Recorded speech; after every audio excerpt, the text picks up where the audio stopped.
Hi, my name is Pamela Coons, Associate Professor of Medicine in the Division of Oncology at Yale School of Medicine and Yale Cancer Center. I'm excited to announce ASCO's new open access journal, JCO Oncology Advances. As the inaugural editor-in-chief, I hope to support JCO Oncology Advances to become the premier platform to bridge the gap between accessible scientific research and clinical care. Stay tuned for more information, including new article types, at ascopubs.org/JCO Oncology Advances. We look forward to seeing your submissions in spring of 2024.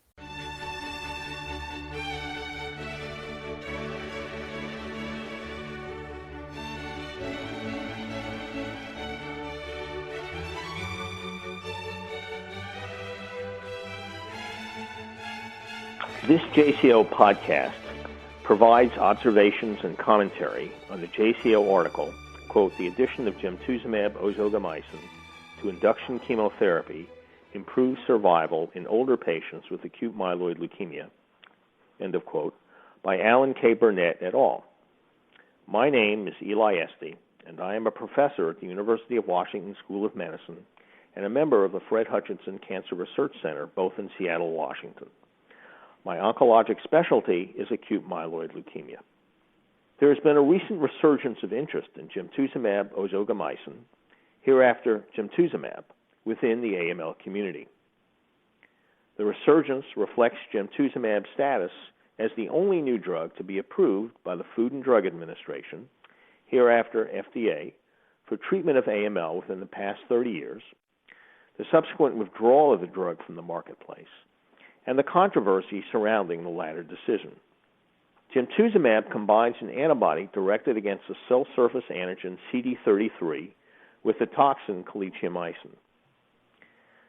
Single-agent studies indicated that the drug is particularly effective in acute promyelocytic leukemia, where, probably consequent to the CD33-rich nature of the APL cell, it can routinely induce remissions, and has found particular use in treatment of molecular relapse. However, in the more common types of AML, Gemtuzumab, while producing response rates of 25% in relapsed AML, is probably less effective than standard AML induction therapy for newly diagnosed disease, and has been shown in a randomized trial to be of no benefit in prolonging remissions obtained with the latter. The FDA approved Gemtuzumab for treatment of relapsed refractory AML in adults age 60 or above, based on the above-noted results in single-arm Phase 2 trials. As a condition of approval, the FDA mandated randomized trials of Gemtuzumab. The most influential such trial involved the three major U.S. cooperative groups and was led by the Southwest Oncology Group. In trial SO-106, SO-106 randomized newly diagnosed patients, 506 of them, under age 60 to receive or not receive Gemtuzumab during standard 3+7 induction, and re-randomized patients' remission to the drug as part of post-remission chemotherapy. Results have currently only been published in abstract form. Addition of Gemtuzumab in either induction or the post-remission setting had no overall effect on CR rate, response duration, or survival. Furthermore, there was an excess of deaths within 30 days of starting chemotherapy in the Gemtuzumab arm. These results motivated Pfizer, the manufacturer of Gemtuzumab, to voluntarily withdraw Gemtuzumab from the market at the behest of the FDA. However, this decision appears debatable in light of three published randomized trials. The trial closest to SO-106 was the AML-15 study conducted by the Medical Research Council in the United Kingdom. It randomized 1,113 adults, 86% under age 60, with newly diagnosed AML, to receive one of three induction regimens of varying intensity, with or without Gemtuzumab.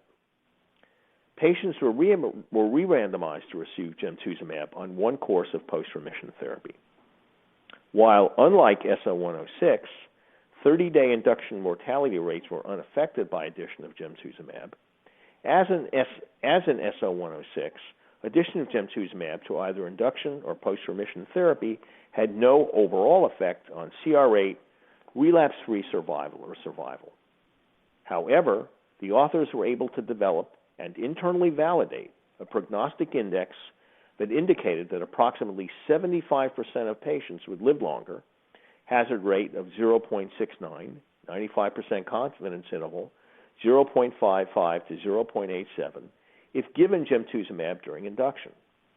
Included in this predicted benefit group were all patients with inversion 16 or translocation 821 AML, many patients with intermediate prognosis cytogenetics, but none with adverse cytogenetics as conventionally defined.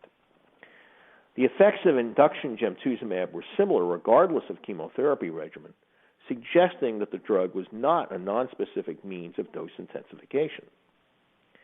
The effects were also similar regardless of randomization to gemtuzumab during post-remission.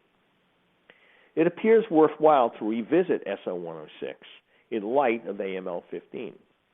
Most importantly, as in AML-15, SO-106 patients with inversion 16 or translocation 821 AML had a survival advantage if in the gemtuzumab arm. Furthermore, it remains unknown whether prospective application of the MRC's prognostic index would have identified more SO-106 patients that lived longer if in that arm, in particular patients with intermediate risk cytogenetics. It is apparent that AML is several diseases defined by cytogenetics and, increasingly, by molecular characteristics. Hence, it is perhaps disingenuous to assume that a beneficial therapy will be equally effective in all types of AML, or, as a corollary, will necessarily show an overall survival benefit. Yet, such an assumption appears implicit in the decision to withdraw gemtuzumab. While the excess of deaths at day 30 is noteworthy, some might argue that this endpoint is somewhat arbitrary relative to overall survival, that it might be possible to identify patients at particular risk of this complication and not give them gemtuzumab, and that, in any event, some patients might be willing to risk early death for a chance at improved long-term survival. After all, such a principle underlies the widespread use of allogeneic hematopoietic cell transplant in AML. In addition to AML-15, two recently published trials will likely be cited as evidence that the decision to withdraw gemtuzumab was perhaps premature. The first is the MRC's AML-16 trial, the study motivating this podcast. AML-16 randomized 1,115 newly diagnosed older patients, median age 67, 98% age greater than 60, considered fit for intensive chemotherapy, to one of two induction chemotherapy regimens, each with or without gemtuzumab. Although CR rates were similar in the two arms, cumulative incidence of relapse and rates of relapse-free survival and overall survival were each superior with gemtuzumab. Respective p-values 0.007, 0.04, and 0.05, with these benefits unaccompanied by an increased early death rate and seen regardless of induction chemotherapy received. As might be expected, only 4% of these older patients had inversion 16 or 821 translocation AML, making it difficult to detect heterogeneity of effect according to cytogenetics. However, patients with intermediate cytogenetics seem to derive more survival benefit than those with adverse cytogenetics, 17% and 5% reductions in risk of death, respectively. The current paper also includes a meta-analysis of AML-15 and AML-16, which suggests that the beneficial effect of gemtuzumab during induction on survival is not limited by age, at least up to age 70.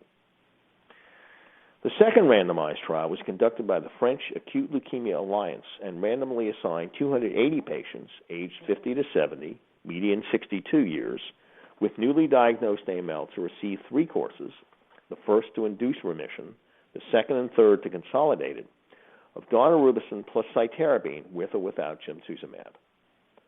Although remission rates were similar in the two arms, patients given gemtuzumab had better relapse-free survival, 50% versus 22% at 2 years, p equals 0.003, and consequently longer survival, 53% versus 42% at 2 years, p equals 0.04. Again, there was no increase in early death, and as in AML-15, benefit was observed in patients with favorable inversion 16, A21 translocation, or intermediate but not adverse cytogenetics. Hence, the results of 3 randomized trials, AML-15, AML-16, and the French study, although not completely mutually consistent, strongly suggest that patients given gemtuzumab as part of induction chemotherapy live longer.